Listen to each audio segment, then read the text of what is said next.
Good morning dear students, welcome back. Myself C A Raunak Agarwal और हम पढ़ रहे हैं यहाँ पे बिजनेस स्टडीज़। आज का क्लास काफ़ी इंपॉर्टेंट है एज़ यूजुअल। पार्ट 11 है आज मार्केटिंग मैनेजमेंट का, और आज अपन पढ़ रहे हैं बहुत ही interesting topic, at the same time important भी है, प्लेस मिक्स के नाम से। ठीक है, अभी तक अपने क्लास में अपन पढ़े ब्रांडिंग पैकेजिंग के बारे में पढ़े, ब्रांडिंग पैकेजिंग लेबलिंग, है ना। प्राइसिंग मिक्स के बारे में भी पढ़े अपन लास्ट क्लास में। और आज अपन पढ़ रहे हैं प्लेस मिक्स, जो कि बहुत ज़्यादा इम्पॉर्टेंट है। और इम्पॉर्टेंट किस लिए है, आज पहले क्या पढ़ेंगे ये बता देता हूँ। प्लेस मिक्स पढ़ेंगे अपन, है ना। और प्लेस मिक्स के बाद अपन पढ़ेंगे फंक्शंस ऑफ डिस्ट्रीब्यूशन। ठीक है, तो फंक्शंस ऑफ डिस्ट्रीब्यूशन पढ़ेंगे। बहुत इजी है, एकदम प्रैक्टिकली अपन समझेंगे, एकदम आराम से। डायग्राम रेडी है स्क्रीन में, आप देख पा रहे होंगे यहाँ पे राइट साइड में। और जैसे कि अपन पहले पढ़े, ब्रांडिंग पैकेजिंग लेबलिंग और प्राइसिंग सब कंपनी वाले को करना पड़ता है ना। ब्रांडिंग भी कंपनी वाले को करना पड़ता है। उसके बाद सामान पैक होता है, सामान पैक होने के बाद उसमें लेबल लगाया जाता है, कितने प्राइस का है, कितना क्या है, डेंजर लेवल, ये लेवल ओ, और आपका जो भी उसका मैन्युफैक्चर डेट, एक्सपायरी डेट वगैरह सब कुछ लिखा रहता है। स्टैट्यूटरी वार्निंग जहाँ पे होता है वो लिखा रहता है लेबलिंग में। लेबलिंग के बाद प्राइसिंग होता है प्रोडक्ट का। प्राइसिंग अपन देखें कि कंपटीटर के प्राइस को देख करके प्राइस रखना पड़ता है, अदरवाइज कोई प्रोडक्ट को कोई कस्टमर नहीं खरीदेगा, है ना। और उसके बाद प्राइसिंग मिक्स के बाद देखो प्रोडक्ट रेडी तो हो गया है, लेकिन अब इस स्टेज पे आप सोच करके देखिए, कंपनी ने हर वो मेहनत किया, प्रोडक्ट के बारे में पहले इन्वेंट किया, उसको ब्रांडिंग किया, उसको पैकेजिंग किया, लेबलिंग भी किया, प्राइसिंग भी उसका अप्रोप्रिएट रख लिया। लेकिन ऐसा अगर हो कि वो प्रोडक्ट अल्टीमेट कस्टमर, हमारे यहाँ कस्टमर बाबू लास्ट में यहाँ देखो स्माइलिंग फेस के साथ खड़े हैं, अगर वो ना खरीदें तो कैसा हो, है ना।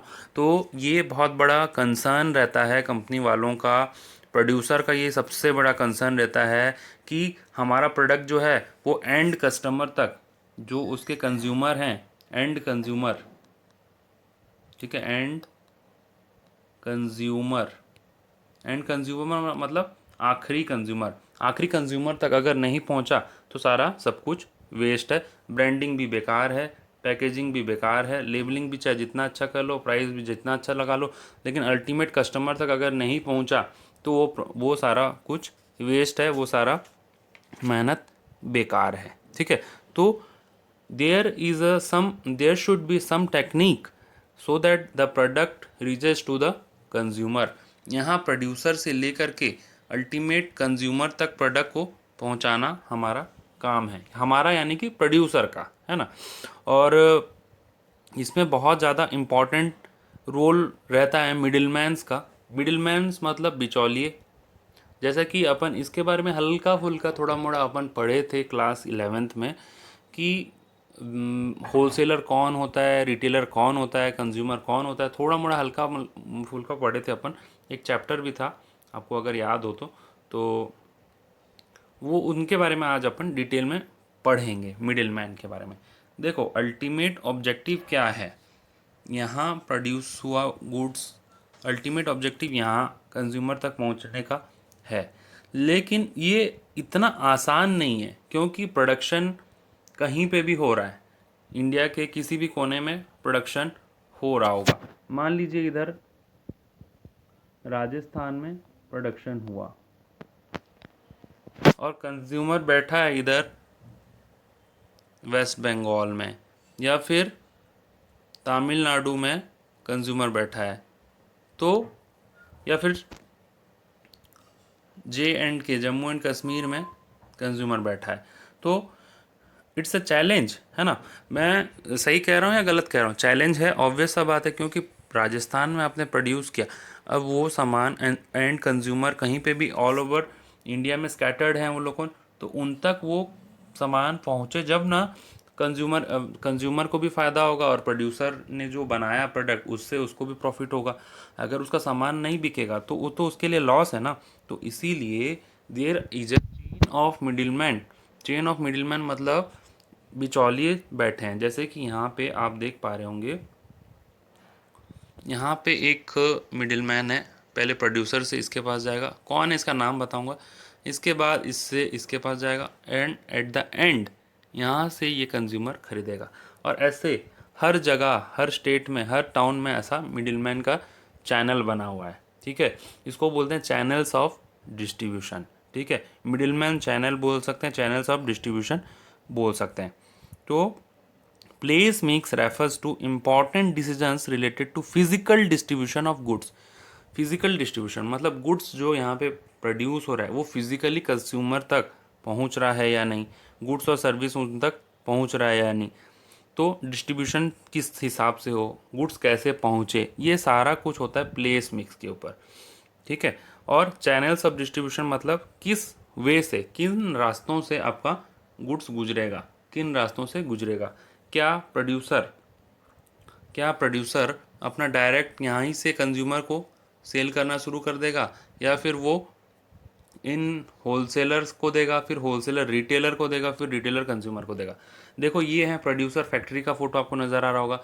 ये है होलसेलर जो कि गुड्स का लार्ज क्वांटिटी मेंटेन करते हैं, लार्ज इनका वेयर हाउस गोडाउन वगैरह रहता है, जैसे कि आप देख भी पा रहे होंगे स्क्रीन पे। और ये भाई साहब रिटेलर, इनका छोटा शॉप होता है, इनके पास वैरायटी रहता है गुड्स का, और इनको यहाँ पे आपके पास स्मॉल क्वांटिटी में गुड्स मिलते हैं, उनको बोलते हैं रिटेलर, जानते ही होंगे आप, देख के आपको लग रहा होगा।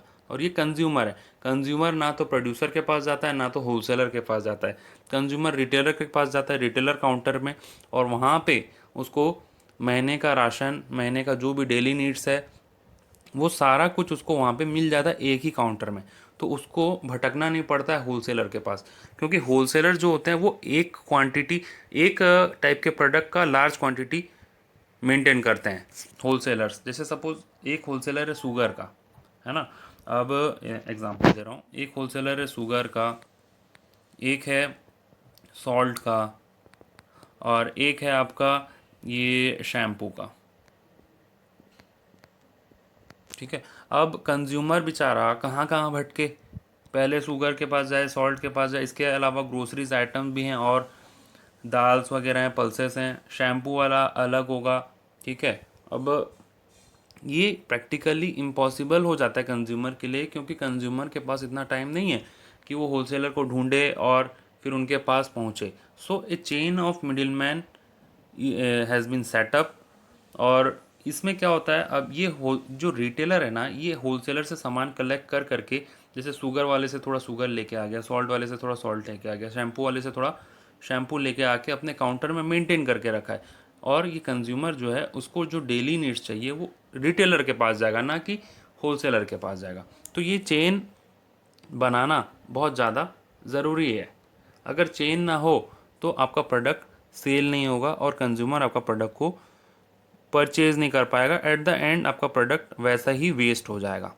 ठीक है, so channels of distributions are the firm or individual who help in transferring the goods from place of manufacturing to place of consumption। ठीक है, तो चैनल्स ऑफ डिस्ट्रीब्यूशन मतलब वही होता है, ऐसा चैनल बना होता है जो कि मैन्युफैक्चरिंग प्लेस से कंजम्पशन प्लेस तक सामान को पहुंचाने में हेल्प करता है। ये बुक का लाइन था मैं जो पढ़ा। The common type of channels of distribution are, common type जो है आप यहाँ देख रहे हैं, प्रोड्यूसर, होलसेलर, रिटेलर, कंज्यूमर। ठीक है, समझ में आया आपको? आई होप आपके पास बैकग्राउंड अब आपको मिल गया है इस टॉपिक का। प्लेस मिक्स में अपन यही सारा कुछ पढ़ेंगे। ठीक है, channels of distribution make shopping easy for consumer, है ना। अब देखो, अभी जैसे कि मैं थोड़ी देर पहले बोला, अब ये कंज्यूमर है, ये कंज्यूमर है, इसको सारे सामान इस रिटेलर के पास मिल जा रहे हैं, है ना, इसको सब सामान रिटेलर के पास मिल जा रहा है। अब इसको यहाँ से, ये एक ही जगह में गया, इसको यहाँ पे शुगर भी मिल गया, सॉल्ट भी मिल गया, बिस्किट भी मिल गया, है ना, शैम्पू भी मिल गया, ऑयल भी मिल गया, सोप भी मिल गया, सब कुछ, मतलब डेली नीड्स का जो भी सामान है इसको यहाँ से मिल गया। अदरवाइज क्या होता सोचिए, अगर ये रिटेलर नहीं होता तो ये जो कंज्यूमर है इसको भटकना पड़ता है इधर उधर, इसको अलग अलग सामान के लिए अलग अलग होलसेलर के पास जाना पड़ता या प्रोड्यूसर के पास जाना पड़ता। सपोज शुगर वाले के पास गया ये, फिर ऐसा ही एक अलग सा फैक्ट्री होगा सॉल्ट वाले के पास, फिर सोप वाले के पास, फिर ऑयल वाले के पास, फिर शैम्पू वाले के पास। तो समझ पा रहे हो कितना प्रैक्टिकली इम्पॉसिबल टाइप का सिचुएशन होता। इसी जगह देखो, ये इतने सारे जगह ये जाता, यहाँ पे जो ब्लू कलर से आपको दिख रहा है, इसके बजाय ये एक जगह पे जाए और उसको सारा सामान मिल जाए। कन्वीनियंट वही है कंज्यूमर के लिए। तो अगर कोई मिडिलमैन नहीं होगा, कोई मिडिलमैन यानी कि चैनल्स ऑफ डिस्ट्रीब्यूशन नहीं होगा, तो कंज्यूमर को भटकना पड़ेगा। और अगर मिडिलमैन होगा तो कंज्यूमर को डायरेक्ट मिडिलमैन के थ्रू से रिटेलर के पास सारे सामान मिल जाएंगे, वो वहीं से घर वापस आ जाएगा। तो आप समझ पा रहे होंगे कि मिडिलमैन का कितना बड़ा रोल है आज के डेट में। और कंज्यूमर जो है वो सोलली रिटेलर के ऊपर डिपेंडेंट रहता है। वो रिटेलर से उसको उसका लिंक होता है, उसको रिटेलर से मतलब होता है।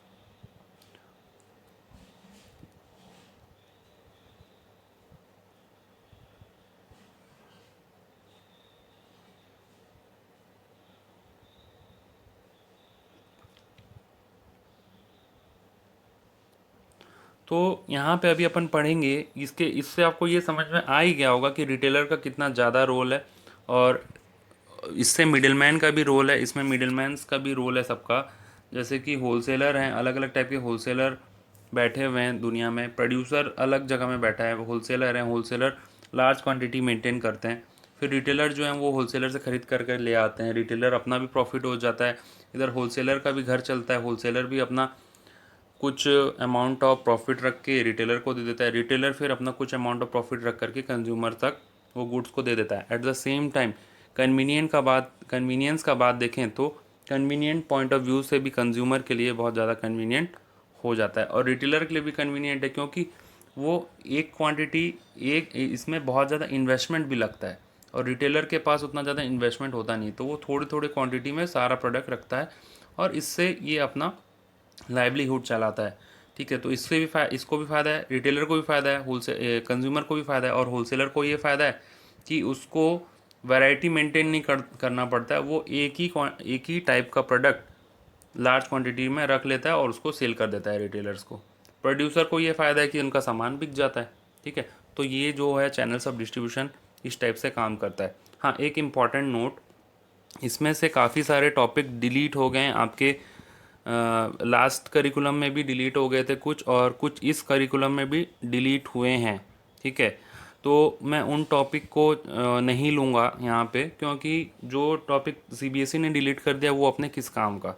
चैनल्स का, physical distribution of channels, commodity के बारे में बहुत सारा टॉपिक था, सिलेबस था जो कि कट चुका है। वो सारा कुछ मैं यहाँ पे नहीं लूँगा और ये आपके लिए बहुत अच्छा रहेगा कि जितना एग्ज़ाम में आएगा वही सारा कुछ आप पढ़ेंगे, सिर्फ आपको उतना ही सुनना है, उतना ही पढ़ना है। तो अभी अपन पढ़ने वाले हैं functions of distribution.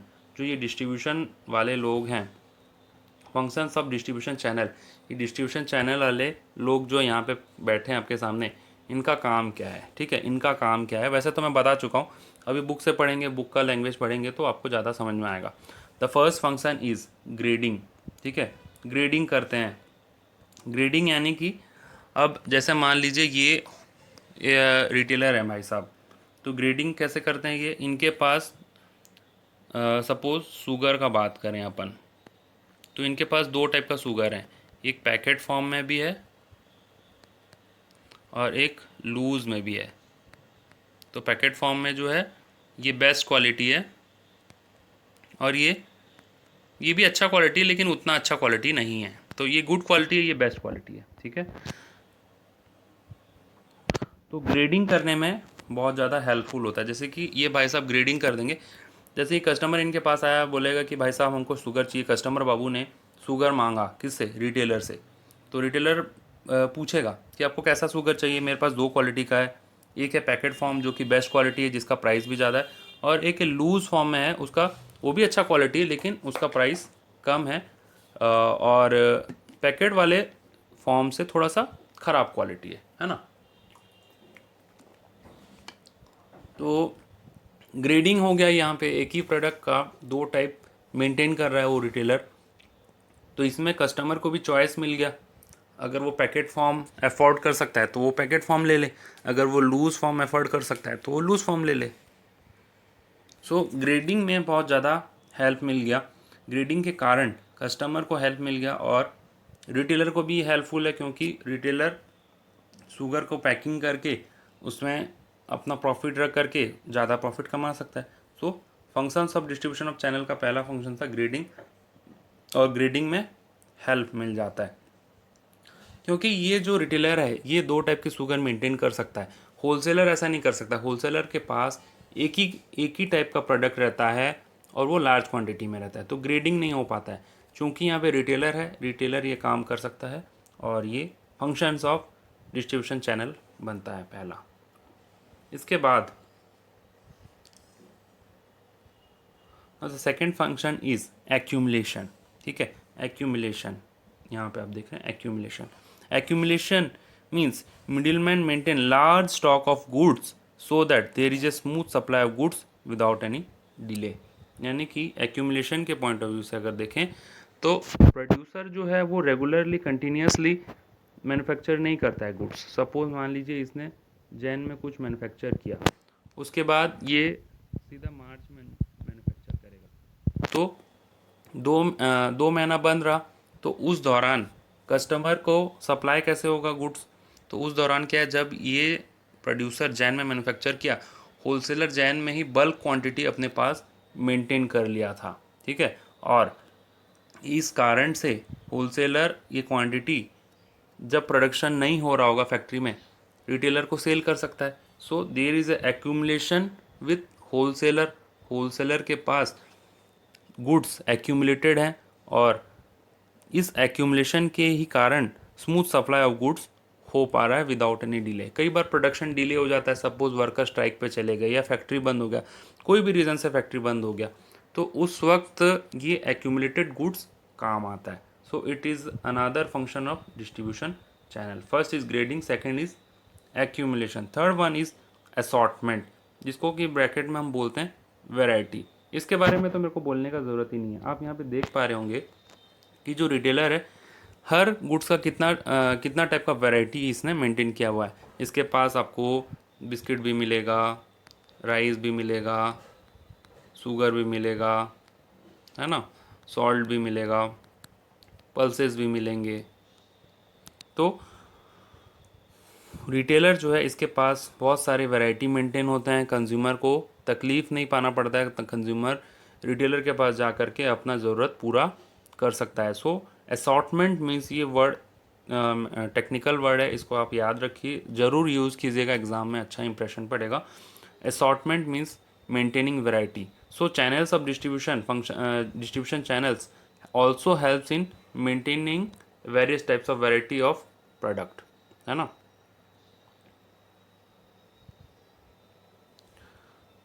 So now packing. Packing का मतलब क्या है, क्या करते हैं, अभी जैसे मैं थोड़ी देर पहले बोल रहा था, जो रिटेलर्स होते हैं ना, कई बार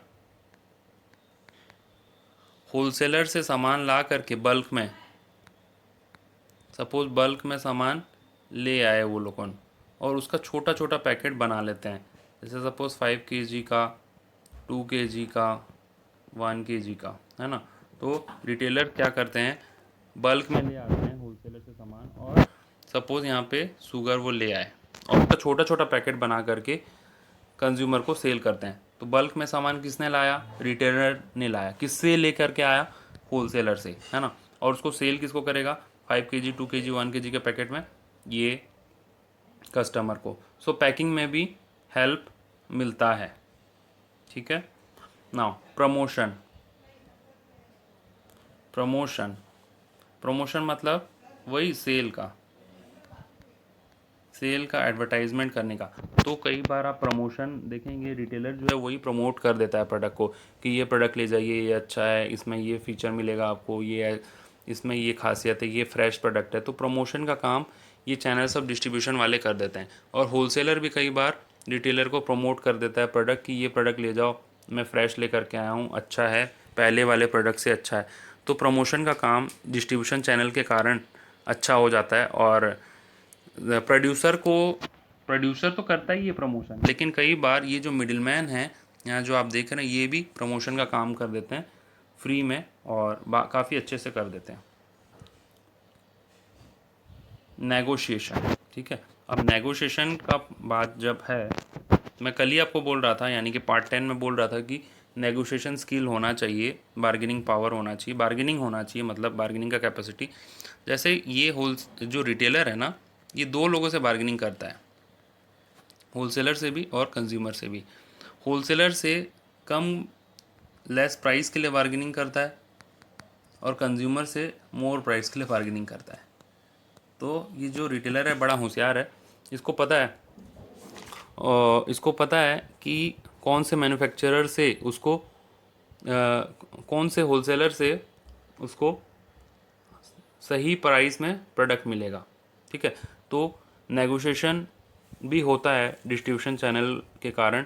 मिडिलमैन नेगोशिएट विद मैन्युफैक्चरर और wholesaler as well as with customers on price के कारण उन लोग नेगोशिएट करते हैं, क्वालिटी के कारण करते हैं, गारंटी के कारण करते हैं, गारंटी के पॉइंट ऑफ व्यू से भी नेगोशिएशन करते हैं कि क्या गारंटी है, क्या प्राइस है, क्या क्वालिटी है, ठीक है। तो इस कारण से क्या होता है, स्मूथ फ्लो ऑफ डिस्ट्रीब्यूशन होता है, डिस्ट्रीब्यूशन जो है वो स्मूथली फ्लो हो पाता है, ठीक है। समझ में आया आप लोगों को नेगोशिएशन का मतलब? नेगोशिएशन मतलब बार्गेनिंग करना, नेगोशिएट करना, ठीक है, नेगोशिएट करना, और नेगोशिएट करके अपना जो प्रोडक्ट है वो सही प्रोडक्ट खरीद के लाना सही दाम में, ठीक है, जिसको बोलते हैं अपन मुलाई भी बोलते हैं कई लैंग्वेज में, मुलाई करना, बार्गेनिंग करना, ठीक है, मोल भाव करना, उसको बोलते हैं नेगोशिएशन स्किल।